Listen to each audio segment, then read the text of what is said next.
लोकसभा चुनाव में ऐतिहासिक जीत के बाद नरेंद्र मोदी की प्रतिष्ठा दांव पर है। महाराष्ट्र और हरियाणा में बीजेपी अकेले चुनाव लड़ रही है।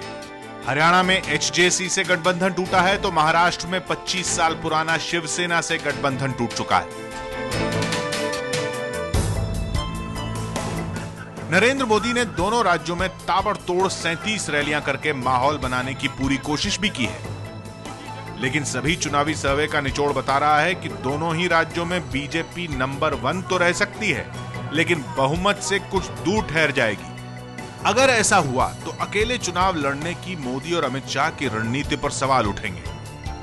बीजेपी को पुराने साथियों के साथ फिर समझौते करने के लिए मजबूर होना पड़ सकता है, लेकिन अगर दोनों राज्यों में बीजेपी अपने दम पर सत्ता में लौटी तो कांग्रेस मुक्त भारत की तरफ बीजेपी 2 कदम एक साथ उठा लेगी। शिवसेना से पीछा छुड़ाने के बाद बीजेपी पंजाब में अकाली दल से भी किनारा करने की सोच सकती है, जिसने हरियाणा में बीजेपी की दुश्मन चौटाला की पार्टी का साथ दिया है।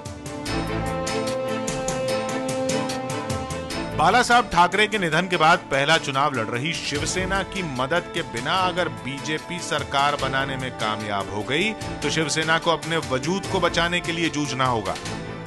उद्धव ठाकरे और राज ठाकरे पर एक होने का दबाव बढ़ेगा, लेकिन अगर शिवसेना बहुमत हासिल कर लेती है तो उद्धव और शिवसेना के लिए संजीवनी साबित होगी।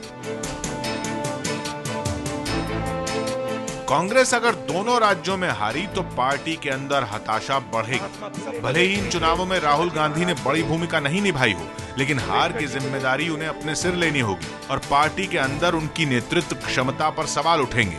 प्रियंका को पार्टी में लाने की मांग फिर बढ़ सकती है। झारखंड और जम्मू कश्मीर में इसके बाद चुनाव होने हैं। दोनों ही राज्यों में सरकार बचाने की चुनौती होगी।